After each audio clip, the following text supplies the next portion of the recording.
Thank you very much, Ignacio. So it's great to be here. Thanks very much for turning up. I realise this is exam season, so it's great to get such a good turnout. Now, I'm actually giving 7 talks about the book over the course of the week. Yesterday, I spoke about problem solving in a complex world at the RSA. Tomorrow, I'm talking about backing long shots in innovation at the Royal Institution. On Thursday at Cass Business School, I'm talking about management lessons from the war in Iraq. I'm also giving lectures in Oxford and Cambridge. So the idea is, on each of these evenings, to talk about a different idea from the book, which is a book all about trial and error. Today, in a sense, I'm going to talk about the most awkward subject for somebody who advocates experimentation and risk-taking. Which is this awkward business of the financial crisis. So I wanted to tell you the story of my thinking process about this and how I came to understand a little bit about why the crisis came about and what we can do to prevent a future one. And I started by studying a mini financial crisis, which was called the LMX spiral. It was an insurance crisis on the Lloyd's insurance market. And the LMX spiral took place in the late 1980s. And it sounds all very familiar. So the reason there was an insurance spiral was because there was very small and reasonable alterations made to the standard way of insuring risk. So there's this long-running insurance contract called a reinsurance contract. And reinsurance has a very respectable history and a perfectly legitimate business reason. The idea of reinsurance is you have a big risk, you're insuring this risk, you don't think you could pay if this risk actually manifested itself. So you're insuring the space shuttle from blowing up. You're not sure you've got enough money as an insurer to insure the whole space shuttle. So you find somebody else who's willing to take some of that risk, and they write what's called a reinsurance contract. It's a perfectly reasonable way to conduct business. So on the Lloyd's Insurance Exchange in the late 1980s, there'd been this very small modification made to reinsurance contracts, which was that instead of reinsuring a particular risk, that the space shuttle blows up, you reinsure the whole exposure of another insurance syndicate. And that sounds, there's nothing wrong with that. We're spreading risk to where it's can most be borne in the system. We've all heard these sort of statements made about derivatives contracts more recently. Okay, so what happens? Well, insurance syndicate A experiences a loss, has a bad year. Now, all the unusual losses, all of those over the insurance limit, are then passed on to insurance syndicate B. Now, insurance syndicate B has had a bad year for no reason other than it's insured insurance syndicate A, which has had a bad year. So now insurance syndicate B has had a bad year. Fortunately, it also has a reinsurance contract. So it will pass that reinsurance on to syndicate C. Now insurance syndicate C has had a bad year for no reason other than insurance syndicate B had a bad year, which had a bad year only because insurance syndicate A had a bad year. So who's going to insure insurance syndicate C? Well, it turns out that it's absolutely fine. They do have a reinsurance contract, and it's with insurance syndicate A. So now you have a problem. And I'm told by lawyers who worked on this case that the bits of it are still being ironed out over 2 decades later. So I thought, well, that's an interesting sort of mini insurance crisis, a mini financial crisis. I want to sort of understand how that worked. So I started reading up on it. And the first thing that I did was to read up about the event that triggered the crisis. And this happened 23 years ago, almost to the day. It was July. A couple of engineers were working on a backup pump on the largest oil and gas platform in the North Sea. And at the end of their shift, they hadn't managed to fix this pump, and it was still lying in pieces. And you can't work long shifts on an oil rig. It's not safe. It's a dangerous environment. So they had to finish their shift, and they had to report that this pump was basically still in pieces. It was unusable. So they went to the control room of the oil rig. But the control room of the oil rig was very busy. Everyone's handing over shifts. It's all a bit sort of chaotic. And The controller was on the phone, so they wrote out what's called a permit to operate. That indicates that you can't switch on this secondary pump. It's not safe. And they left it on his desk, and they went to bed. 3 hours later, the primary pump on the rig failed. Now, the rig's controllers then looked for a reason why they couldn't switch on the secondary pump. And for some reason, it's not entirely clear why, they weren't able to find this permit. So they didn't know any reason why the secondary pump couldn't be used. They switched it on. Immediately, high pressure gas leaked out, and after a couple of seconds, it exploded. Now, the problem with this particular rig, which was called Piper Alpha, was that it had originally been designed as an oil rig. And oil is flammable, it's not terribly explosive. So you put up fireproof walls. You don't put up blast walls, because you're not expecting explosions. However, the rig was then retrofitted to pump gas. And the gas explosion that took place simply knocked down the firewalls and disabled the control room. Okay, now what would then happen? Well, you're in the North Sea. You're surrounded by cold water. So what you want to do is you want to suck up huge quantities of seawater into this machine. It's a vast thing, an oil rig. It's huge quantities of seawater, and you just want to douse the blaze. But it's not as simple as that, because oil rigs have divers working on them all the time. It needs constant maintenance. So you can't just have a seawater pump with a huge inlet switch on because somebody burns the toast. You suck a diver in and you'll kill him. So you need somebody to flip a switch and say, no, this is actually a real emergency. We really need the seawater pumps to operate. Where's the switch? In the control room. The control room's out of action. So nobody can switch on the seawater pumps. No one can call the other oil rigs that are pumping oil and gas towards Piper Alpha to tell them to stop. No one can coordinate a rescue. And because everything on an oil rig is interconnected with everything else, every explosion ruptures another pipe containing hydrocarbons, releases more gas. The explosions get bigger and bigger and bigger. And before long, there's a fireball engulfs Piper Alpha that is half the height of the Eiffel Tower. It not only kills a lot of people on the rig, it even kills people in a boat nearby trying to approach Piper Alpha. It kills people who have jumped 10 stories off the rig into deathly cold waters, who've been hauled out of the waters, been rescued. They think they're safe, but they're not far enough away from the rig when there's this explosion. It killed 167 men. 59 people survived. Many of them had made that 10-story jump.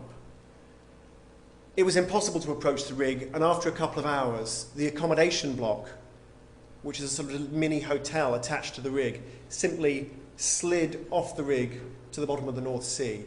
And the rig burned for 3 more weeks. It was just a betrayal of this enormous mass of steel and engineering. It just looked like a bunch of wilted flowers by the time the whole thing had finished. As I read this account of what had happened at Piper Alpha, I realized this is the system that I needed to understand. I didn't need to look at an insurance spiral. I needed to understand how these very tightly coupled, complex systems, industrial systems, operated. Because maybe that would tell me something about what went wrong in the city, what went wrong on Wall Street. So I called up safety experts. I called up psychologists, sociologists, engineers who studied these industrial process accidents. And they had absolutely no doubt that this was the right course of action. So James Reason, who's a psychologist at the University of Manchester, said, look, I've been talking to the banks for decades about risk, and they keep thinking I'm talking about banging shins. In the end, they realized what a risk was. It came with a name, Nick Leeson. 1995, blew up Barings Bank. It was 300 years old. Nick Leeson's actually a case study in one of James Reason's books on organizational accidents. I mean, this book is mostly read by engineers. It's read by people who work on sort of big petrochemical facilities. And Nick Leeson is a character. It's a case study. So James Reason was sure that there was a connection here. There was something worth exploring. I spoke to Charles Perrow, who's a sociologist at Yale. And Perrow wrote a wonderful book in the beginning of the 1980s about 3 Mile Island and Bhopal and other huge industrial accidents. He anticipated Chernobyl. The second edition of the book, published at the end of the 1990s, has the image of the Challenger shuttle exploding.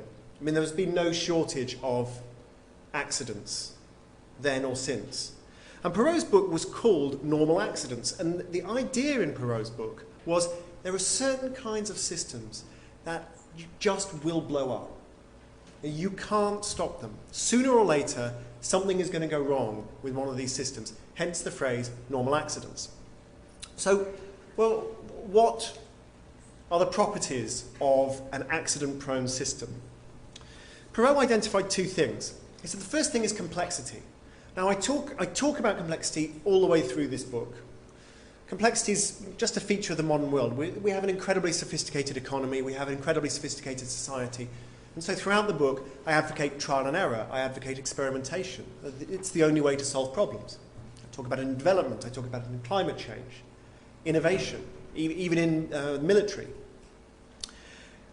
But there's a second feature of these dangerous systems, which makes them far less friendly to experimentation. And that feature is what Perrow calls tight coupling. So the London School of Economics is a complex system. All kinds of small things, or you set up a new school, or you alter the way tuition fees work, or you alter the way that tenure works, or you alter immigration rules. It will change, slowly but surely, they will change the way the London School of Economics operates. Okay? But you can experiment and adjust. The London School of Economics is not tightly coupled. Dominoes are tightly coupled. So if you imagine the huge kind of row of, I'm not talking about dominoes when you're playing a game of dominoes. I'm talking about a row of dominoes for those domino toppling events that you see on the evening TV news, and you flick the first domino and they all go. That's tightly coupled. It's a tightly coupled system. You can't easily interfere and stop it happening. It's not straightforward to do that. A loaf of bread rising in the oven is also tightly coupled. If you proof the loaf and you get it all going, and I'm not an expert baker, and you put the yeast in and you bung it in the oven, and after 20 minutes you decide, well, actually it's going to be ready too early, or you've got to pop out and do something else. You can't take it out of the oven and just stop the process there. There are biochemical processes that have started that cannot be stopped. It's a tightly coupled system. So what Perrow says is, fine, you can have a simple tightly coupled system, like a loaf of bread or dominoes, that's fine. You can have a complex but loosely coupled system, like the London School of Economics, that's fine. But if you've got a complex and tightly coupled system, you have a problem. And Perrow writes about tightly coupled complex systems, such as nuclear reactors, in his book. He said to me, well, Tim, the financial system exceeds the tight coupled complexity of any nuclear power plant I ever studied. These are insights we have to take on board. So if we did take this idea seriously, if we said, okay, like, safety engineers are the people to consult about what went wrong in banking, what are the lessons that we might learn? So, one is that safety systems themselves do not always work the way you might hope.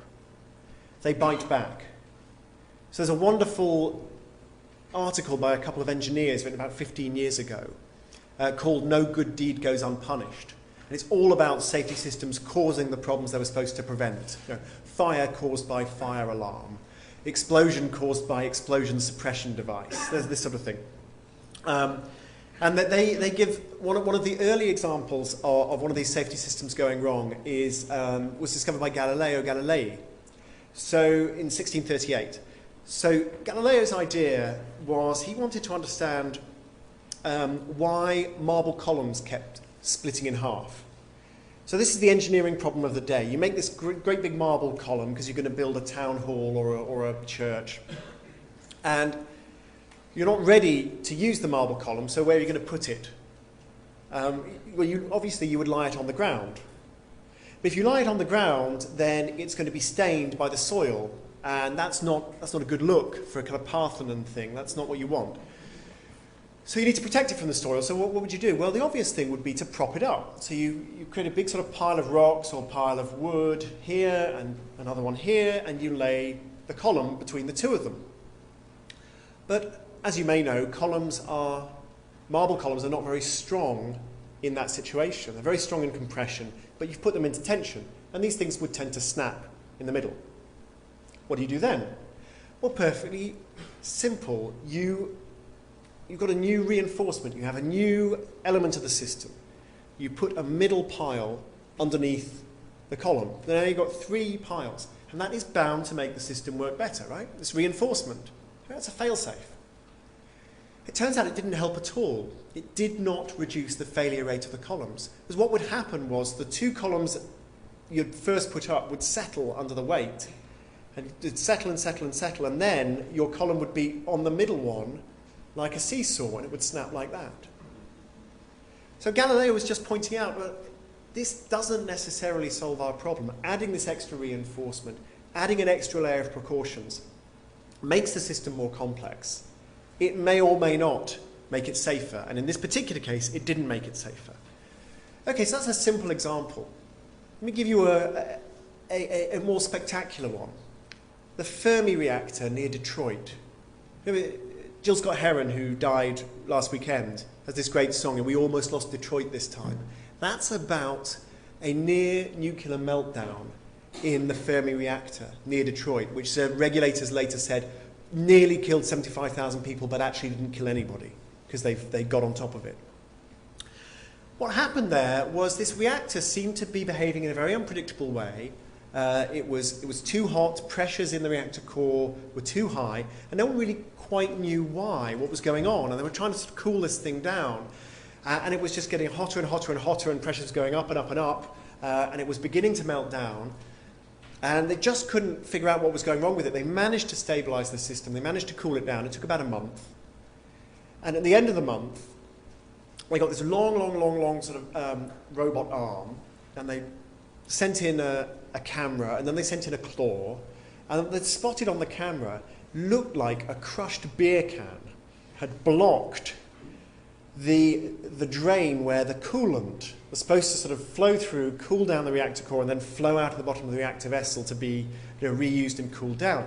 Well, it had been blocked by this beer can. So Homer Simpson on the loose. But it turns out it wasn't a beer can. When they actually managed to send in this claw and pull it out, it wasn't a beer can. It was a crushed bit of zirconium filter. And the zirconium filter had been installed at the express request of the Nuclear Regulatory Authority. And it had been knocked loose by a swirl of high-pressure coolant, because this coolant's at over 1,000 degrees centigrade, under pressure, so it's still liquid. And it's under this tremendous pressure, it knocks loose this filter that is a safety device. The filter falls, blocks the coolant from leaving, and the reactor starts to melt. And the uranium starts to run together, and then it gets harder and harder and harder to control. You've got a partial meltdown. So that was a safety system that caused the partial meltdown of the Fermi reactor. At 3 Mile Island, the whole 3 Mile Island disaster was triggered by a safety system. It was actually no problem at 3 Mile Island, except some bozos shot compressed air into the wrong system. They were trying to clear a blockage, and the compressed air triggered a safety device. It said, there's a problem. The whole secondary coolant system in 3 Mile Island was shut down, and then, at which point there's basically no way to cool down 3 Mile Island. And there were many, many, many failures after that. But the initial trigger was a safety system.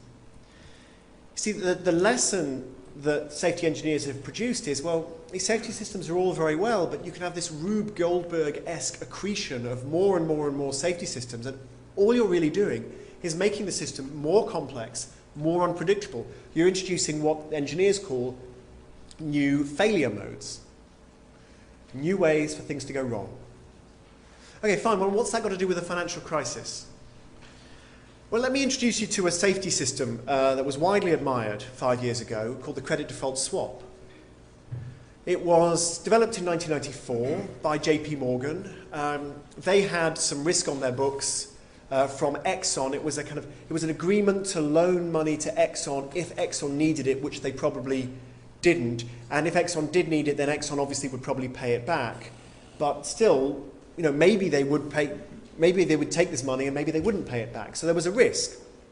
And the regulators said to JP Morgan, well, you have to make sure you keep capital because there's this possible risk on your books. So JP Morgan, Exxon's a good client, so they don't want to annoy Exxon and withdraw this line of credit, but they're basically sitting there having to cope with the fact that maybe one day Exxon might need this money, but they probably don't. And meanwhile, they're having to keep dead capital on their books, not earning any money. So they went to somebody who had a load of money and wasn't doing anything useful with it, the European Bank for Reconstruction and Development. And they said to the EBRD, well, can we write an insurance contract with you so that just in case Exxon ever do take this money and just in case they never pay us back, which of course is never going to happen, but just in case, are you good for the money? And EBRD said, well, yeah, sure. So JP Morgan pay EBRD. EBRD are happy. They've made some money. Exxon are happy. JP Morgan are happy. The regulators are happy. The regulators signed off on all this. No, the entire aim of this transaction is to get around a regulatory requirement. The regulators say, yeah, that's fine. And actually, it's not that crazy. I mean, it's not completely unreasonable. They had this risk. They insured the risk with somebody who was able to pay. So now they've offset the risk. Well, they can do more with their capital. It's not crazy. It's a safety system. And of course, the first thing that economists will tell you about any safety system is that safety systems make people do dangerous things. John Lanchester, in his book Whoops, describes the idea, it's like Wall Street discovered airbags and then they started taking up drunk driving.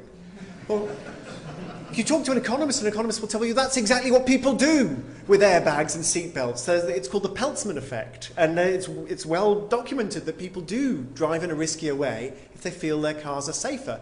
And pedestrians are the guys who take the hit, literally sometimes. So yeah, so Wall Street's saying, well, yeah, we've got this insurance, and now we can take more risks because we've got the insurance. And the regulator is saying, yeah, damn right, that's exactly what you can do. Yeah, this is the agreement. So partly the problem with the safety system is it makes people take more risks, and so there's no reason whatsoever to expect the system to be safer. The system, you're just able to drive faster, metaphorically speaking. The second problem, though, I mean, that first problem was widely recognized, I think. Maybe not emphasized enough before the crash, but since the crash, people have been talking about it. There's a second problem that's much less widely acknowledged. Those credit default swaps made the system more complicated. They introduced a new failure mode. It's like suddenly there's a new way to break the column in the middle. Suddenly there's this new thing swirling around inside the nuclear reactor which might block the coolant thing, something we didn't have to worry about before. In the case of credit default swaps, here's how it works. You're a bank in, say, Omaha, Nebraska, and you have a portfolio of assets. And you don't want anything to do with that dodgy subprime stuff over on the West Coast. You are not interested. You don't understand it. It looks pretty dubious to you. So you don't want anything to do with that. So you just got your portfolio of assets. However, you could insure that portfolio with a credit default swap, and then it would be safer. Well, who wouldn't want to be safer? So you go to an insurance company, AIG maybe, or just saying. Or you go to a monoline insurance company, somebody like Ambac. No one's ever heard of Ambac. They're very, very boring. Now, they insure your portfolio. Now, they are AAA rated. They're super, super safe. The regulators say, well, your portfolio is insured. If there's a problem with your portfolio, then this insurance company will pay you money. And this insurance company is AAA rated. So it stands to reason your portfolio should also be AAA rated, right? So the bank in Omaha says, that's great, fine, no problem. Glad we're doing our job right. Then one day, the whole subprime mortgage market blows up. And you get a call from AIG or Ambac or whoever's insuring your bonds, and they say, we're sorry, the credit rating agencies have just downgraded us, and that means that your portfolio has just been downgraded. Remember, it was AAA because we were insuring it. Well, we're not AAA, so your portfolio is not AAA. So suddenly this bank in Omaha is saying, well, so you're saying suddenly my portfolio is more risky, but my portfolio's got nothing to do with subprime. And the whole, this was supposed to make me safer. So you realize, yeah, you were all roped together for safety. That's great if one climber slips. If half the climbers fall off the cliff, the fact that the other half are roped to them is not helpful. Okay, it's not a safety system anymore. So the safety system introduced these new failure modes, and suddenly failures popped up in places where nobody expected them. And suddenly this bank in Omaha is being told by the regulators it has to sell these assets because it's taking too many risks. Like, what risks? Well, it's just a safety system. The risk was to buy some insurance. It's taken too many risks, now it has to sell these assets. Well, that's okay, we can sell the assets. And then it discovers every other bank in the United States is also selling the same assets for the same reason, because they've all got the same insurance. So the system is far more tightly coupled than we expected, and the safety system is partially responsible. Collateralized debt obligations. These clever packaging and repackagings of subprime mortgages, another safety system. They were designed to make the system safer. I've done the maths on some of these things. The basic point is they make the interactions extremely unpredictable.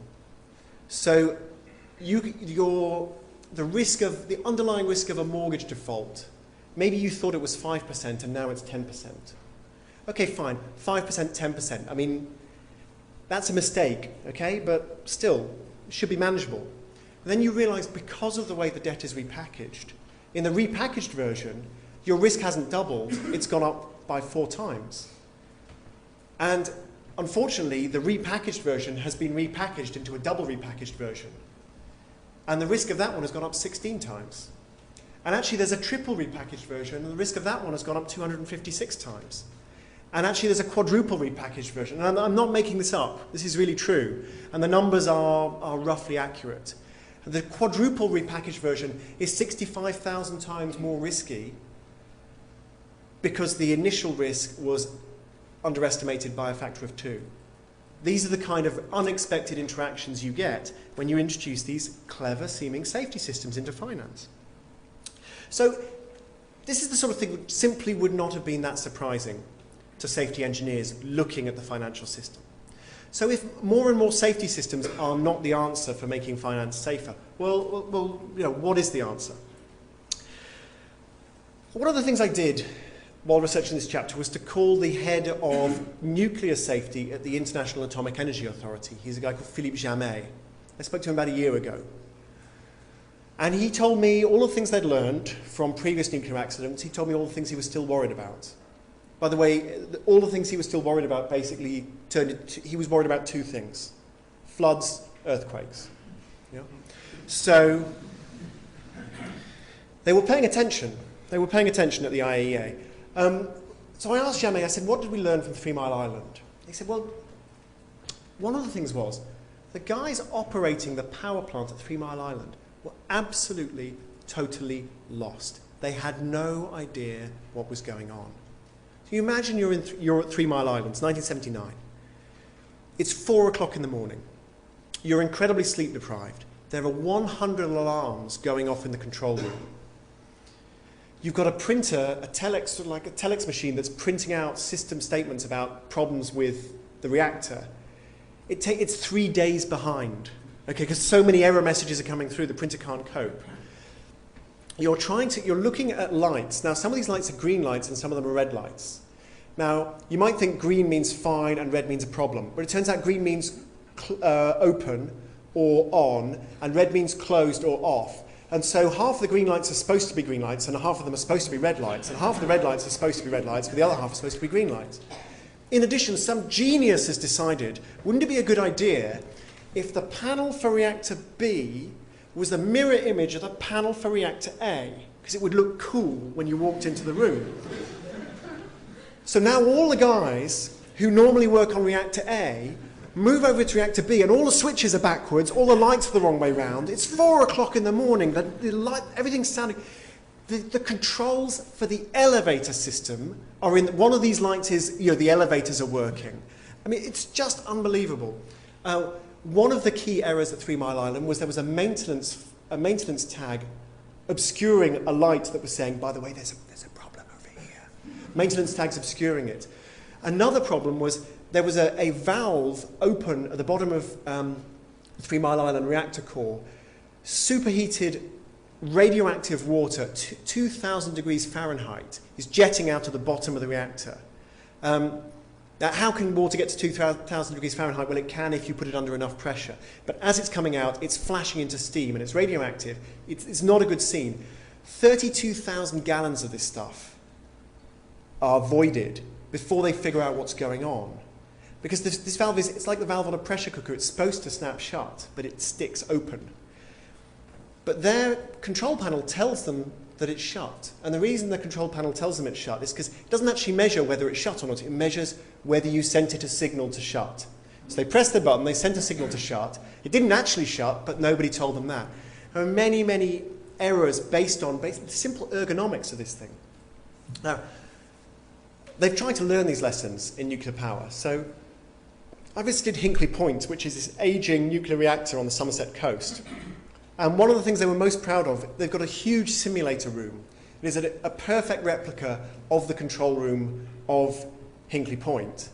So you can practice all kinds of interesting things, and there's just a supercomputer pretending to be a near supercritical nuclear reactor. And all the buttons are there, all the lights are there, and you just practice, and you can be observed, and you can do all this training. And one of the things they're most proud of in this simulator room, and it's a duplicate of the main control room, is they've got simple coloured borders around switches, because this is one of the problems of 3 Mile Island. So this switch refers to this light and is connected also to this switch and this light and this switch and this light, and they're all just surrounded by a nice little blue rectangle, and next to it there's a sort of green L-shaped one, because all these things are basically referring to the same thing. They'd introduced this idea in 1995. They thought it was a tremendous contribution to safety because it just helped the controllers of this very complex system understand what was connected to what. And so what's the connection there between 3 Mile Island, between Hinkley Point and high finance? Okay, so here's another situation where an incredibly sleep-deprived person didn't have the right information he needed to make a decision. I get halfway through Andrew Ross Sorkin's book, Too Big to Fail. Tim Geithner, he's Treasury Secretary now, he was head of the New York Fed at the time. He's responsible for regulating the banks. He's just flown overnight from Basel, where they're doing Swiss banker things. And so he's shattered. He's just been on the phone for an hour to Dick Fuld of Lehman Brothers. It's Tuesday. Lehman Brothers is going to cease to exist on Sunday evening. And everybody knows there's a problem. So Geithner is exhausted. He's under tremendous pressure. And this guy comes in, he wants a meeting, this guy called Bob Willemstad. And Bob Willemstad is the head of some insurance company called AIG or something. And AIG is not regulated by the New York Fed, it's regulated by the Treasury. So this is basically nothing to do with Geithner. He doesn't really, he's not an expert on AIG. And Bob Willemstad comes to him, and he keeps Bob Willemstad waiting for a long, long time because he's on the phone to Dick Fuld, because Lehman Brothers is melting down. And Willemstad comes in and says to Geithner, I need access to the Fed's discount window. In other words, I kind of need some soft money. I need a little bailout, just a little bailout. And he doesn't want to scare Geithner. He doesn't want Geithner to nationalise AIG. He doesn't want Geithner to go to the markets and say AIG is bust. He just wants a bit of help. And Geithner's tired, and he doesn't know why this man is talking to him, because he's worried about Lehman Brothers. And eventually, Willemstad gives Tim Geithner this piece of paper with lots and lots of tiny, tiny writing. And somewhere on the paper it says, AIG has insured $2.7 trillion of derivatives contracts, including $1,000 billion of derivatives contracts with the 12 most important financial institutions in the United States. So if we go bankrupt, all this insurance that we're supplying to all of these guys is going to disappear. So, and Willemstad leaves. So Geithner looks at, all the writing's just sort of swirling in front of him. He puts it in a desk drawer, he picks up the phone to Lehman Brothers. He did not have the information he needed in a form he could use. It's fascinating, when you talk to regulators now, they really want to fix this. They know that when Lehman Brothers collapsed, they just didn't know what was going to happen. They didn't know the likely consequences of that collapse. It was too unpredictable, they just didn't know who was exposed. They didn't know what was going on. So they're now talking about trying to build much better maps of interconnections in the financial system. So that then when a future Tim Geithner has to make a decision, he's going to have more information to work with. Now that, I think, is going to help. It is not going to solve the problem any more than those nice coloured outlines that say Fukushima from Meltdown. I mean, there's only so far you can go with better indicators. But the Dodd-Frank Reform Bill, by the way, or Dodd-Frank Act now, has a substantial chunk of money set aside to try to draw up these better indicators. So what else can you do? I mean, part of the problem is the sheer complexity of the system. So there's only so much you can do with trying to understand the system on a macro level. A person who knows that as well as anybody is a guy called Tony Lomas. So Tony Lomas is sitting in a Chinese restaurant on a Saturday night in Essex. I don't know why, but that's where he was. He gets a call from Lehman Brothers Europe. And this is about 3 days after that conversation between Bob Willemstad and Tim Geithner. And the head of finance at Lehman Brothers Europe says, look, we might go into bankruptcy. They're trying to figure something out in New York. They're actually spending all weekend doing that rather than paying attention to AIG, but that's another point. But we think we want a plan B because the rescue might not work. Could you pull together a team and bring it into Lehman Brothers at Canary Wharf? The reason they called Tony Lomas is because Tony Lomas at PricewaterhouseCoopers was the country's leading expert on corporate bankruptcy, and his team had dealt with the European bankruptcy of Enron, who were famous for their fancy derivatives contracts. So Tony Lomas pulls together a team. He goes into Canary Wharf on the Sunday, and none of them see their families again for about 2 weeks. One guy parked his car in the short stay car park at Canary Wharf, and it just sort of ticked up this enormous bill, which is sort of one small contribution to the $120 million worth of fees that the auditors accrued trying to figure out what was going on in Lehman Brothers.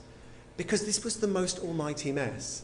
The PricewaterhouseCoopers auditors, bankruptcy specialists, started coming in, 31st floor, and they started multiplying like tribbles. And they're just trying to figure out how Lehman Brothers ticks. So these beautiful works of art on the wall are sort of being moved aside and replaced with just diagrams indicating who's sitting at what desk. There's dozens and then hundreds of bankruptcy specialists from PricewaterhouseCoopers just settle on Lehman Brothers, trying to figure out what's going on. There's a board meeting on Monday morning, 5 a.m., where they agree that, yes, Lehman Brothers is going to go into bankruptcy. Then it goes to a judge. 2 minutes before the London markets open, the judge signs over, he says, yes, Lehman Brothers is bankrupt. And at that point, the bankruptcy specialists and the Lehman staff have to sort out this almighty mess, because Lehman has no money. They can't pay their phone bill, they can't pay their electricity bill, they can't pay the cooks, they can't pay the cleaners, they can't pay those nice traders who are responsible for clearing up this mess. Lehman Brothers is responsible for about 1/8 of all the trades in London, and 1 million derivatives contracts are open at the point where Lehman Brothers goes bankrupt. They're all just swinging in the wind. And these bankruptcy guys are just following Lehman Brothers staff around. It's like, okay, you tag him, follow him around, figure out what he does. At one point, Tony Lomas is shown this diagram of Lehman Brothers' organization chart. He says, this is the most incredibly complicated thing I've ever seen. And the Lehman Brothers guys say, oh, sorry about that, because that's just a simplified summary. Because the complexity of these organizations just defies belief. Much of it's for tax reasons. It's just sort of, you can create a spin-off here and a spin-off here, and it's 10% owned by these guys and 20% owned by those guys, and they rent everything back. And, it's tax efficient. But when the whole thing goes pear-shaped, there's no way to figure out what's going on. Lehman Brothers had $40 billion worth of clients' money just sitting in the company, immediately frozen when Lehman Brothers went bankrupt. And a year later, Tony Lomas was making presentations in court to try to ask a judge to rule on how this money could be assigned. A year later. And there was agreement there were 4 different schools of thought as to who might get the money and when. So you tied up all this money for people who basically, this is just like, you and I have a bank account. And these are very big organizations, these are big companies, these are hedge funds, trying to make investments for this money, and it's suddenly been entombed in the bankruptcy of Lehman Brothers. It's an incredibly complex, incredibly interconnected system. Now, there is no way that better indicators are going to fix this problem. How do we get a situation where Lehman Brothers, a future Lehman Brothers, could collapse and it wouldn't bring down the financial system? I mean, that is the question. And when you look at the experience Tony Lomas had going into Lehman Brothers, you start to realize what a tough question it is to answer. And one point Tony Lomas made is, he said, you know what would have been really helpful when we walked in here is if there'd been a binder somewhere that said, contingency plan. If this company ever needs to seek protection from its creditors, this is what to do. And there wasn't. There was no contingency plan. They had to make it all up as they went along. So, trying to make finance safer, I think, is fundamentally about trying to make this whole system less tightly coupled, less complex. You can force financial companies to have contingency plans, or you can strongly encourage them to have contingency plans. You can strongly encourage them to simplify, especially if the simplification is just for tax reasons. Now, I don't think you're ever going to get anywhere with box ticking. You're not going to be able to formulate a series of rules to force these companies to simplify. But you can certainly, when, as the regulator, you're having a conversation with a bank, and you're trying to agree how much capital that bank should carry. So capital is basically this big sort of, it's like driving around with this great big cushion on the front of your car. And it doesn't look very good and it slows the car down. So people don't want to have big cushions, but the regulators have to tell them how big the cushion is, how much capital they have to absorb losses. So regulators can say, we're not impressed with your contingency planning, we don't understand your corporate structure, we want a big capital cushion. On the other hand, if a bank says, well look, here's the contingency plan, this part is retail banking, it's entirely separately owned, it's separately capitalized. If we ever ran into trouble, you could take that whole retail arm and sell it to somebody else, and nobody would even know it had happened. And we've got this bankruptcy plan here and this bankruptcy plan there. If they convince the regulators there's a proper resolution mechanism for this bank, regulators say, well, okay, you can take more risks. That's okay. We're happier with that. So that is one way to try and force the system to be simpler. There are other things that we can do. Let's go back for a second to the dominoes example. Remember the example of dominoes. Dominoes is a quintessential example of a tightly coupled system. Now, it used to be very, very difficult to do big domino toppling record attempts. So about 20 years ago, there was one that was televised. It was about 8,000 dominoes. And what happened was the local camera crew came along to film this attempt.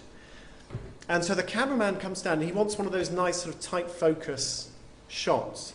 So he comes down, and his pen drops out of his pocket into the middle of the dominoes and sort of knocks them down from the middle, and they all fall over, which may have led to a tense conversation. Now, that doesn't happen in domino toppling events anymore because they've discovered this technology. It's very simple. It's called a safety gate, automatic safety gate.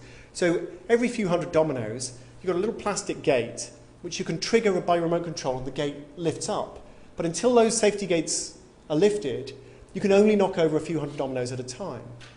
This was put into action a few years back when there was a huge record attempt in the Netherlands. Something like 6 million dominoes. So we had this gigantic convention centre and people had been spending weeks setting this thing up, and then a sparrow got into the convention centre and starts dive bombing the dominoes. Now, of course, they shot the sparrow, and then they had to deal with the animal rights activists who were trying to get in and finish the job the sparrow had started. But they lost a few dominoes. I mean, they lost 23,000 dominoes. But out of 6 million, that's not a lot, given that you've got this animal just coming in and just trying to destroy your domino of it. Because they had these safety gates, they're very quickly able to fix the system. So the question is, are there safety gates that we can institute in banking? And the answer is, well, yes, kind of. It's not going to be easy because it turns out, who knew, banks are more complicated than dominoes. But it's possible. So one thing you can do is simply have more capital. You say, look, you need your safety cushions to be bigger. More of your balance sheet has to be funded by shareholders rather than by people who are lending you money. Less leverage. A lot of banks complain that this is going to be absolutely deadly for them and it will hugely raise the cost of borrowing because shareholders want very high rates of return because they're taking lots of risk. So if you want lots and lots of capital in your bank, That means lots and lots of people who are demanding a very high rate of return, and that means you have to charge very high interest rates. So that'll be a big problem. This makes approximately no sense to me. And the reason it makes no sense to me is because why is it that the shareholders want that really, really high rate of return? The reason the shareholders want that really high rate of return is because they're taking a lot of risk. Why are they taking a lot of risk? Well, because a tiny number of shareholders and a huge amount of leverage, and the capital cushion is very, very thin. If you had more shareholders, each shareholder would take less risk. Now, there's a famous theorem, the Modigliani-Miller theorem. The Modigliani-Miller theorem says basically it makes no difference whatsoever. You could fund it entirely from equity and you'd still be absolutely fine. I wouldn't go so far as to say this theoretical result definitely holds. I think that basic argument says you can have a lot more capital in banking and have a lot less effect on the cost of loans to ordinary people than you might expect. That's one thing. A second thing is far better bankruptcy plans linked to capital ratios, as described. And you can do this in an informal way, as I've described. A third thing is actually to try to restructure banks. So my colleague at the Financial Times, John Kay, has proposals for so-called narrow banks. I don't think this is a very easy thing to do. The basic idea is to carve out chunks of banks so that they are separately capitalized. They stand alone. They're where the small businesses get their loans. They're where ordinary people put their savings. And they're very safe, and they're also legally separable. They can be owned by the biggest bunch of cowboys you like. They can be owned by any hedge fund, by anybody. But the bank itself is tightly regulated and very conservative and takes very few risks. Now, if the city boys want to make their bets on commodity prices or whatever, that's fine. We've got no problem with that, as long as they don't do it with the capital of this narrow bank. And if they go bankrupt, that's fine too. Just take the narrow bank and we put it somewhere else. We've decoupled the system. Remember the problem James Perot identified, tight coupling. This decouples the system. And I don't know if it's the answer. I certainly know that John Kay is asking the right question. And I think that there's one more thing that's very important, and this is a more human story. There's one of the problems that goes wrong in these very complex systems is what the psychologist of industrial safety, James Reason, calls latent errors. So what are latent errors? So James Reason talks about three different kinds of human error. He talks about slips, mistakes, and violations. So a slip is when you do something and you immediately realize it was wrong.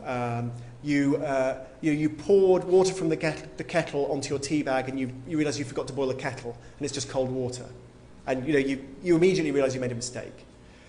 So there are all kinds of systems designed to prevent slips. And slips happen a lot in industrial accidents. They also happen in finance. So when that Japanese trader wanted to sell 6 million stocks at a price of 6 yen and ended up selling 6 stocks at a price of 6 million yen or something like that, it's called a fat finger error. You immediately realize you made a mistake. So there's slips. What are mistakes? So mistakes are errors you commit because your mental model of the world is wrong. So when the controller of Piper Alpha switched on the secondary pump and the secondary pump didn't actually exist, that was a mistake. If he had known the situation, he would never have done that. But he was mistaken about the situation of the world. And then there are violations. So violations are where you cut corners or maybe you perpetrate outright fraud. You do something you know is wrong. You run a red light. You drink drive. Because, whatever, you can't be bothered. You think you'll probably be fine. You won't get caught. So slips, mistakes, and violations. In the wake of an industrial accident, or in the wake of a financial crisis, we devote a tremendous amount of effort to distinguishing between mistakes and violations. Because mistakes happen, violations, people should be going to jail. But from the point of view of preventing the accident beforehand, or preventing the crisis, there's actually a lot in common between mistakes and violations. The reason is that both mistakes and violations can create these latent errors. Somebody gets something wrong, or deliberately cuts a corner, does something wrong, and the mistake lurks in the system for days, for weeks, possibly for years. So when you've insured your portfolio of bonds with AIG, and everybody has insured their portfolio of bonds with AIG, and in precisely the situation where you would expect AIG to pay back the bonds, it's clearly going to be impossible for AIG to make those payments. That is a latent error. You made a mistake, and it is the latent error. And it may never be discovered, but you can bet that the moment when you need the money is the moment when the error will be discovered. You have the same thing in industrial process accidents. So 3 Mile Island, there were 3 valves, each of which that were supposed to be separate. They were supposed to be available to inject high-pressure cold water into the reactor core to keep it cool. Trouble is, each of those 3 valves was maintained by the same guy, and the same guy, hadn't read his manual or whatever, and he left them all in the shut position when they should have been in the open position. They looked like 3 independent valves. They were actually 3 closely connected valves, and that was a latent error. And those valves may have been in the wrong position for weeks, for months. And the reason latent errors are so dangerous is because when you talk about these 1,000,000-to-1 chances and 1,000,000,000-to-1 chances in accidents, it's because it seems so unlikely that all the errors could line up at the same time. But of course, if an error is made and then just sits there and no one ever discovers it until the moment of crisis, clearly those 1,000,000-to-1, 1,000,000,000-to-1 calculations could absolutely go out of the window. So we need a way of discovering latent errors. We need a way of sort of finding out that somebody left the valve in the wrong position, somebody made the wrong bet, somebody's risk control procedures are out of date or inappropriate. So who finds latent errors? Who discovers them? Well, there's a big literature on this. Actually, that's a lie. There's a small literature on this, but it's a very interesting literature. And there's a very interesting paper by Luigi Zingales and other researchers on who discovers financial frauds, which are a kind of latent error. They're a violation. So who discovers financial frauds? I'd like to think it's journalists like me, but we don't usually do that. The regulators would probably like to think, well, it's them, it's the FSA, it's the Securities and Exchange Commission, but they don't discover financial frauds. You might think it's the auditors. They perhaps should be the people who discover financial frauds, but it's not the auditors who do it. Occasionally, it's other regulators. So a water company committing financial fraud might be discovered by the water safety regulator. It sounds a bit weird. But the reason is the water safety regulator is interacting with employees all up and down the organisation on a day-to-day basis. And they may be in a much better position to figure out something's going wrong than the financial regulator, who's basically presented with accounts and told everything's fine and the accounts are lies.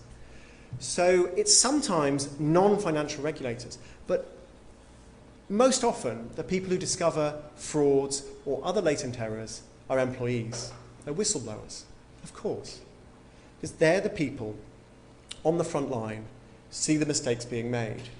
And a major theme of the book, not just in finance but throughout the book, is the importance of the people who are there on the shop floor, at the coalface, literally at the front line, see the errors being committed.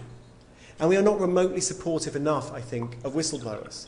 I mean, nobody likes a whistleblower, and many whistleblowers are basically just, troublemakers. They have an axe to grind. There's no real problem. It's very hard to know exactly what to make of a whistleblower. But I think we can probably do better than we did. And if you take the example of Ray Dirks, who was a whistleblower in the 1970s, who uncovered the equity funding fraud. This is the Enron of the day. So Ray Dirks was a stock analyst, and he discovered this problem with equity funding. He was afraid he might get killed. There was rumors of mafia involvement. What he did was, when he thought there was trouble, he called his clients and he said, you just need to sell your equity funding shares because I'm really worried that there's something going on. When he was sure of his case, he called the SEC. And the SEC said, that's very interesting, you're guilty of insider trading. And they prosecuted him.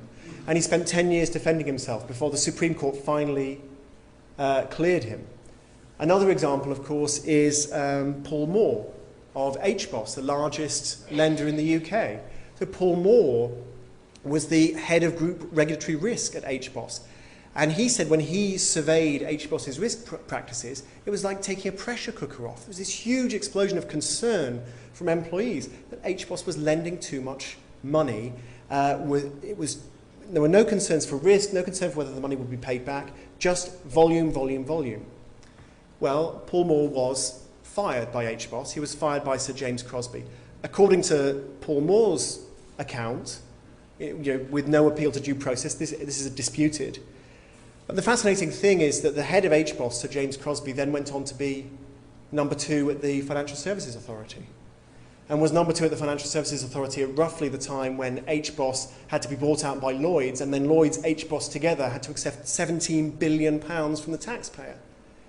So, it's hard to say whether a whistleblower is making any sense or not, but I think we should probably give these people more protection and more of a hearing than we do, because there's certainly nobody else who's in a position to uncover latent errors.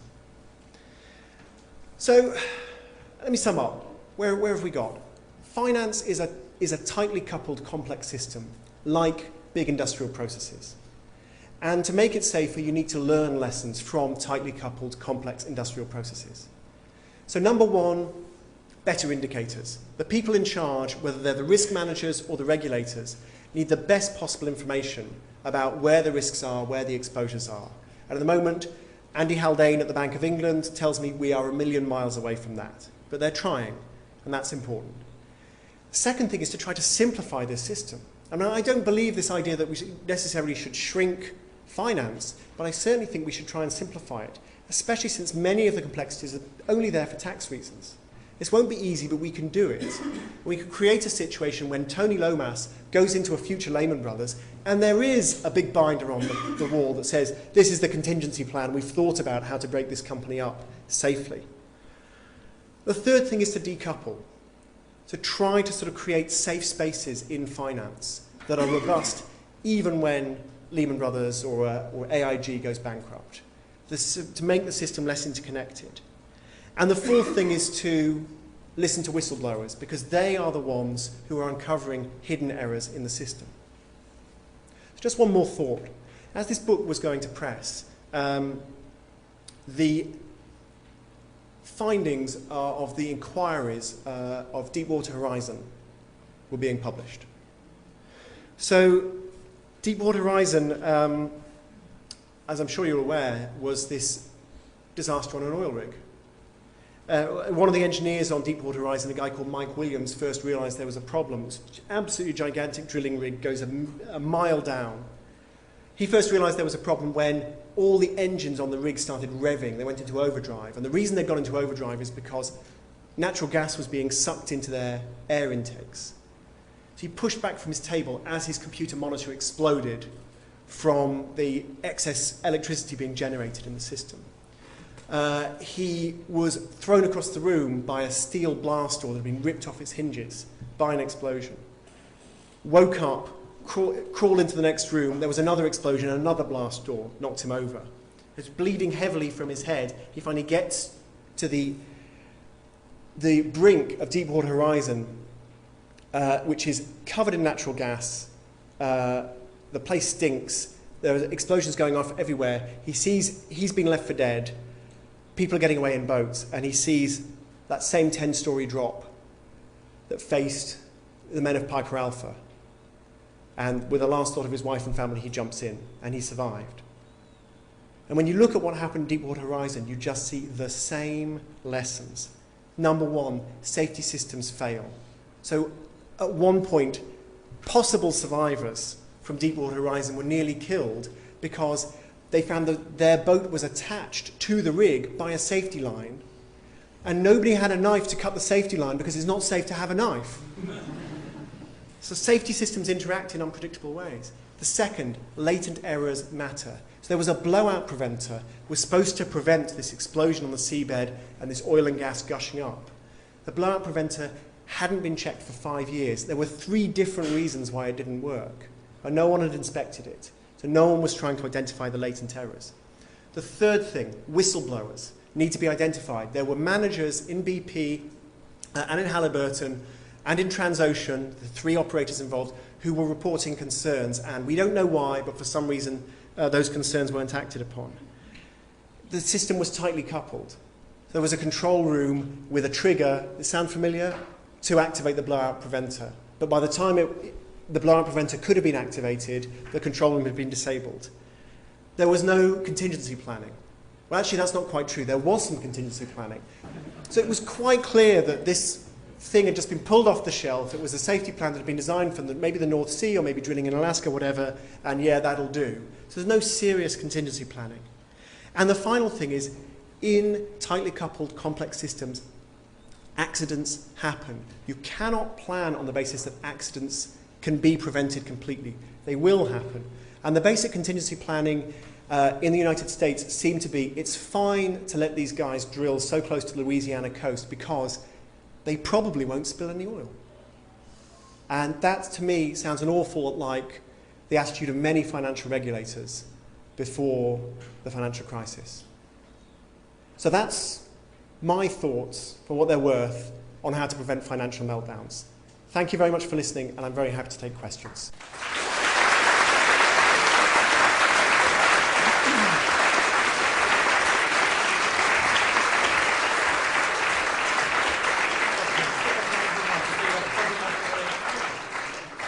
Do we have microphones, yeah?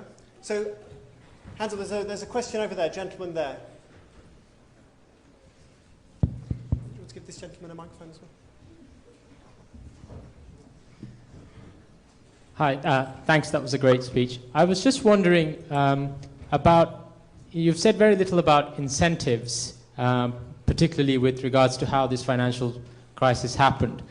When the oil rig blows up, the people who are there to kind of make sure it doesn't happen will face quite disastrous consequences.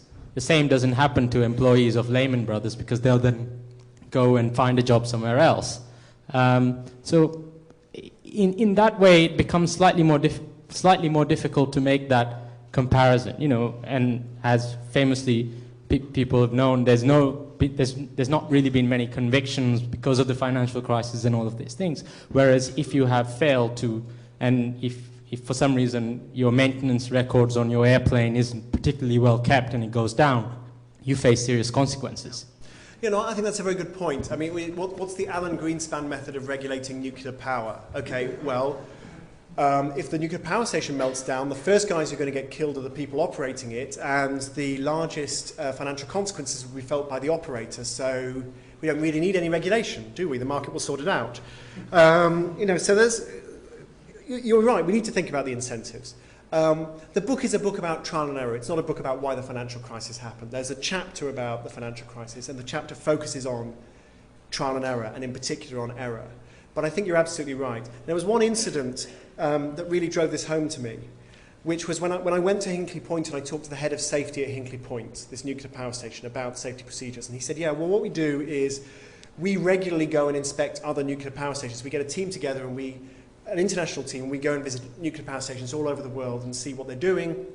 And we tell them if there's anything we see that worries us. It could be operated by any company, and they send their inspectors here. So the industry, there are regulators as well, but the industry has a peer review process. And they're saying, well, actually, we've discovered that kind of system doesn't work very well. We've had a couple of near misses. You might want to change that system. It's inconceivable that Wall Street banks or city banks would be sending teams around to sort of examine each other's derivatives contracts. And something else happened while I was at Hinkley Point. I was told we have a peer review process inside Hinkley Point. Every single person takes safety training. Every person is responsible for the safety of this facility. So it doesn't matter who you are, you'll be the person answering the phone on the front desk. You have the responsibility to challenge anybody if you see something unsafe. And I said, well, yeah, okay, fine. That's easy to say. And I put on this hard hat and this jacket and steel-toed boots to go and look at the nuclear reactor. So we're in just some meeting room, and they've laid on a sandwich lunch. And this lady comes in pushing in the sandwiches and the tea. And I'm with the head of safety at Hinkley Point. And she says, those trainers in the corridor are a safety violation. Please move them. It's perfectly polite, extremely firm. And okay, trainers, they're not going to blow up nuclear power station. But then I realized, yeah, there is a culture of dissent. And one of the themes I explore in the book is the ability of people lower down organizations to challenge people higher up organizations.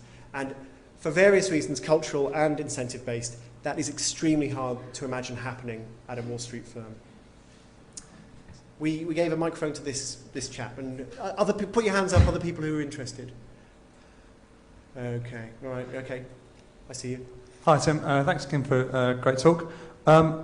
You've stressed all the way through the benefits of simplicity, and that seems to make a lot of sense. Do you think that the thousands and thousands of pages of the Dodd-Frank Act and whatever its UK counterpart ends up being will make the system set more simple? I think it's unlikely. These are very hard problems.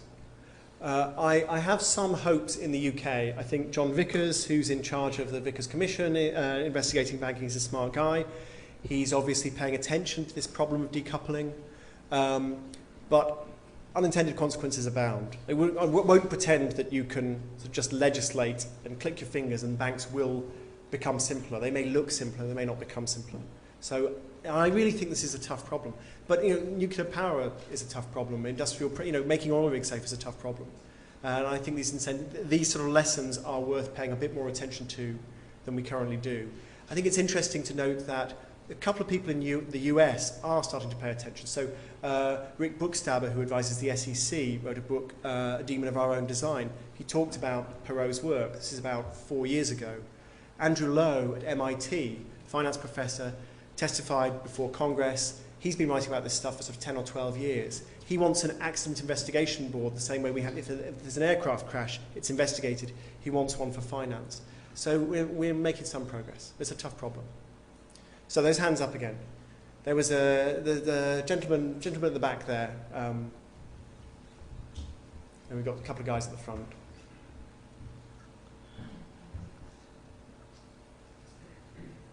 Hi, Tim.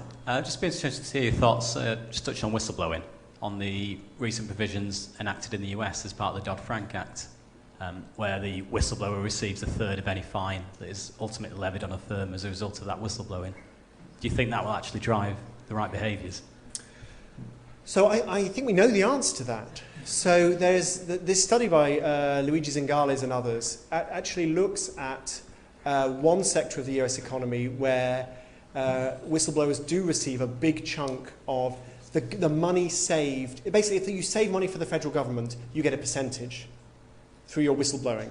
Now, the healthcare system is the system that gets most money from the federal government. So if you whistleblow in healthcare, you are probably due for a big payout. And it turns out whistleblowers in healthcare have an average payout, this is the mean payout, of $50 million. And it turns out whistleblowing in healthcare is far more common than in other industries. So I think, yes, it will work. We had a couple of questions at the front here. There's a gentleman here, there's a gentleman here. So whoever gets the mic first. Yeah. There we go. This gentleman got the mic first. Okay. Two points. One about auditors and the discussion, I think, in the States last week that basically auditors develop far too close and cozy a relationship with their clients and that they should be switched. Basically, you'd have to have new auditors or different auditors after a number of years. Your views on that. And secondly, on regulators and what's happening here with regulation, with the FSA being brought within the bank. And in a sense, many people feel being weakened. And how can you strengthen regulation when basically, so many of the banks and so on can afford to poach people who are former regulators? Pay them more. Yeah. I don't have a good answer to either of those questions. I think we have a serious problem. The cozy relationship between auditors and firms is something that's been long recognised. The fact that the last time we had a real auditing scandal, one of the auditors disappeared, so we had even more market concentration, I don't think has really helped. It would be great if we had, instead of a big 4, we had a big 10, a big 15, but I don't know how to get there. And similarly, I don't think we can ever hope that regulators are going to be able to out-muscle the banks. My hope is that we can get to a system of regulation that is less based on sort of this formal compliance, which just breeds complexity for the purposes of avoiding regulation, and more based on putting banks into broad categories based on, well, have you got a convincing restructuring plan? Are you systemically important? We've got our network map of interconnections and counterparty exposures. Are you systemically important? Do you have a bankruptcy plan? Are you simple enough for us to understand? We put you into a lower capital bracket. But I wouldn't pretend that any of this is an easy problem to solve. Gentleman here. Any other questions further back as well? So there are a couple of questions there. Well, also thank you for that wonderful talk, Tim. But you used two terms which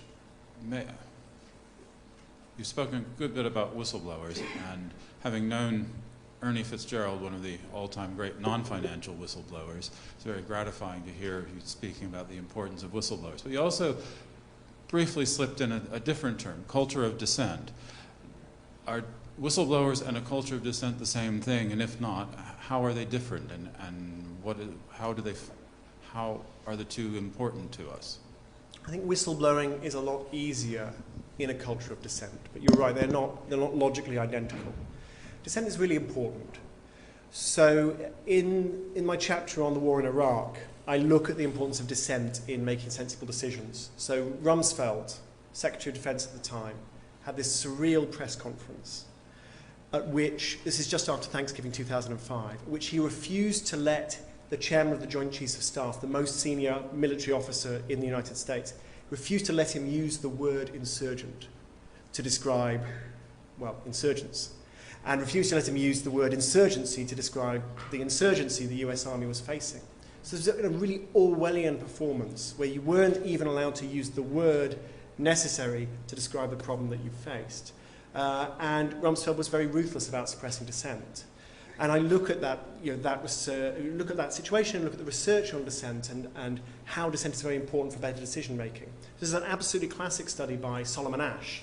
So Solomon Asch, this is sort of the conformity experiment. So Solomon Asch takes a bunch of young men from Stanford and he gives them a piece of paper. So this piece of paper has got 3 lines on different lengths, fairly obviously different lengths, A, B, and C. And this piece of paper has just a single line. It's called the reference line. And he says, right, I'm going to go around the table and I want you to tell me which of these 3 lines, A, B, and C, is the same length as the reference line. This is not a difficult task, okay? So he goes to the first guy. The first guy says it's line A. The second guy says it's line A. The third guy says it's line A. The fourth guy says it's line A. Now, the last guy is sitting there and he can't believe his ears because, or maybe he can't believe his eyes, because it's obviously line B. And all these guys are saying it's line A. So what's happening? And they start, Solomon Asch observed that the people at the end of the line would show signs of stress, they'd start talking to themselves, they'd say, my eyes must be fooling me. And they couldn't quite believe what was going on. So you're A, and you finally get to the guy at the end of the line, and the guy at the end of the line says A.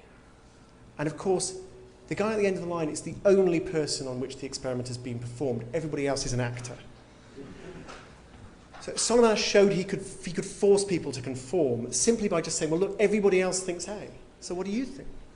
Now, there was a very interesting follow-up that Asch did, where you go around, same setup, A, C, A. The guy at the end knows it's B.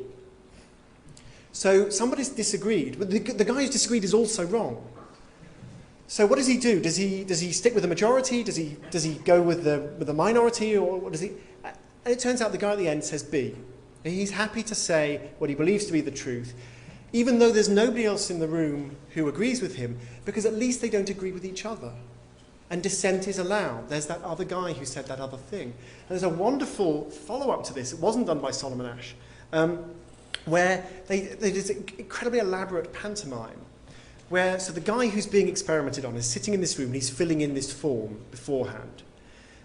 And then somebody else comes into the room and bashes into him. And this guy's got these incredibly thick glasses on. They're actually manufactured out of bottle tops. And you clearly can't see anything. And so fumbles around and sits down. I'm so terribly sorry that I bumped into you. I can't really see. Is this a form? I can't really fill in forms. I can't really see. Could you fill in this form for me? And I have terrible trouble with my eyes. And so the guy who's being experimented on fills in this form. And then the experimenter comes into the room and says, is everything okay, gentlemen? And the guy who can't see says, well, is this a test of visual acuity? And the experimenter says, well, yes, it is. And the guy says, well, I can't really see. What's the problem? If it's a test of visual acuity, the experimenter says, well, I'm sorry, we need a certain number of people for our experiment. So even if you can't see, you just have to come along and do your best. So there's all this elaborate setup. Of course, this guy's an actor. This elaborate setup. Then we go around the table. A. Then we go to Mr. Magoo. Okay, he cannot see. It's been firmly established he cannot see. He says, C. A, we go to the person who's actually being experimented on, and he says B. And that's why a culture of dissent is important. It's not just about bringing the right ideas to the surface. It doesn't have to be the right ideas. It can be ridiculous ideas. But if people feel able to express a different opinion from others, that's tremendously important in making good decisions rather than bad decisions.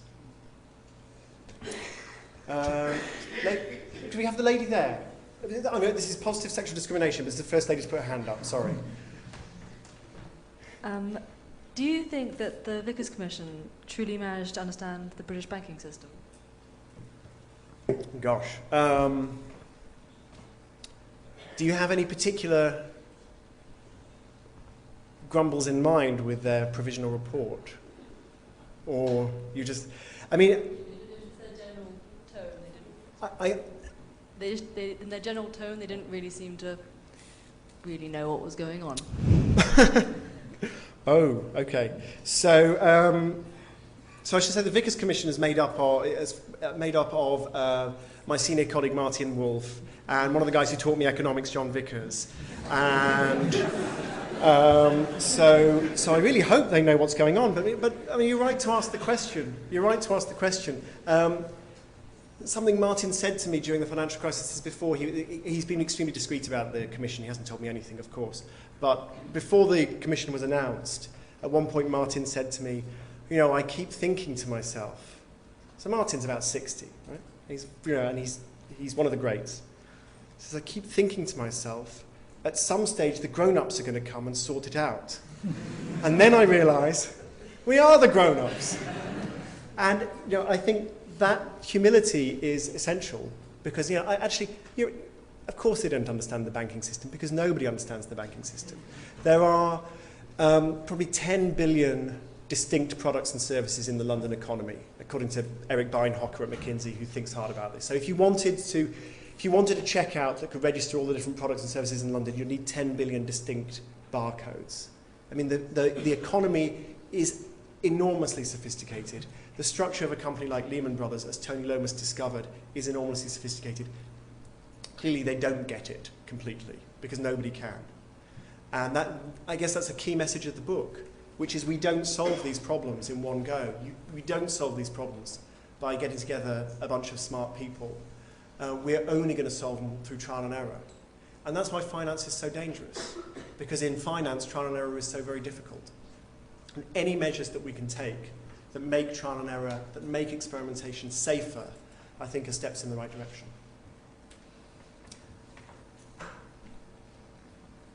Tim, I think I know why you are feeling a little nervous about the Hinkley Point child-friendly office room that they have in the little diagrams. About 25 years ago, I was counsel for the hackers, the Prestel hackers that got into the Duke of Edinburgh's Prestel mailbox. And in those days, Prestel, which is sort of a view data type system, like teletext and those things on that, was a commercial failure. And all these front ends had been left over on the phone system, together with information such as how you could log on to these devices and get on, and that's how the hackers got on there in the first place. And this lovely, easy-to-use front end, which you could just dial into as a hacker to get on those things, actually controlled a few telephone exchanges. And you could move a dial one way to one side and move a dial to another side perfectly easily, not knowing you were actually turning on and off a complete telephone exchange in a whole part of London, because it was just designed to be simple and child-friendly. Very good. Okay, thank you. Any other questions? Let's take. There's a gentleman there in a grey jacket who's had his hand up right from the start. Sorry. I nearly forgot my question, but think of a new question that's even better. That's right. I mean, the question of culture. I think the complexity is order of the day, and we will become more and more complex as we go further in future. And in this system, how do we ensure that the mistakes, that what you call the mistakes, are fewer, the accidents are fewer? And I think it really boils down to this culture of dissent. That nobody would say that some people did not know in HBOS what was happening, what's happening at Royal Bank of Scotland. But nobody dared to speak up against the bosses, the empire builders. So this culture of dissent is something that we need to look at more carefully. And this culture of dissent is not something fixed. It is, if we go to different societies, some have much less much less strong culture of dissent than others. In other words, there are some factors which can influence this culture of what you call dissent. And yeah, I would invite you and others. How can we promote the culture of dissent? Thank you. So, I mean, partly I think we promote a culture of dissent by talking about it, by recognizing that it's okay, by teaching our children that it's okay to challenge the teacher. But in the end, it often comes down to individual bravery. So every single chapter in this book has its own hero, whether it's Colonel H.R. McMaster, who revolutionized American tactics in Iraq and was denied reinforcements and was told that he was out of line and was repeatedly passed over for promotion, or whether it's Archie Cochrane, who was a pioneer for randomized controlled trials because he said this is the only way we can actually find out what works and what doesn't, who was so determined to use trials to generate evidence, he even ran a randomized trial in a prisoner of war camp. He was a prisoner, he was dying, other people in the prisoner of war camp also dying. The relations with the guards were incredibly bad. They would shoot into the camp at random. At one point, one of the guards threw a grenade into the latrine block because he heard suspicious laughter. This is a terribly, terribly difficult situation. And they're all suffering from a condition called pitting edema, which is this horribly painful swelling up of the flesh under the skin. And he didn't know what was causing it. And he ran a randomized trial in a prisoner of war camp. I spoke to the Cabinet Office this lunchtime, and I said, don't tell me that it's too difficult to run trials, it's too difficult to get evidence, because you can do it if you want. This guy smuggled in vitamin C and Marmite, because it contained vitamin B12, ran a randomized trial, went to the prison guards and said, look, I've run the trial, it's clear, all these prisoners are suffering from B12 deficiency. If you do not give them vitamin B12, they're going to die. Went back to his quarters and just broke down and wept because he was sure they were all finished. And there was a young German doctor who said, look at this, look at that graph, look at that evidence. This is a war crime if you do not supply these vitamins to these people. And the next day, the vitamin B12 showed up. So it sometimes takes tremendous ingenuity and tremendous courage to try something new, to experiment, to produce the evidence, to defy people and say this is the way we have to do it. And we're very lucky that as a society we have these people who are willing to take tremendous risks on our behalf. Because certainly as a society as a whole, we're very happy to let others take the lead. I promised that I would finish at 8, so I'm going to finish now. I should say that there are books on sale outside. They're being sold by my local bookseller who has a young child. Think of the children as you purchase your signed first edition with pleasure. But whether or not you want to do that, thanks for all the questions. Thank you very much for listening. Thank you very much.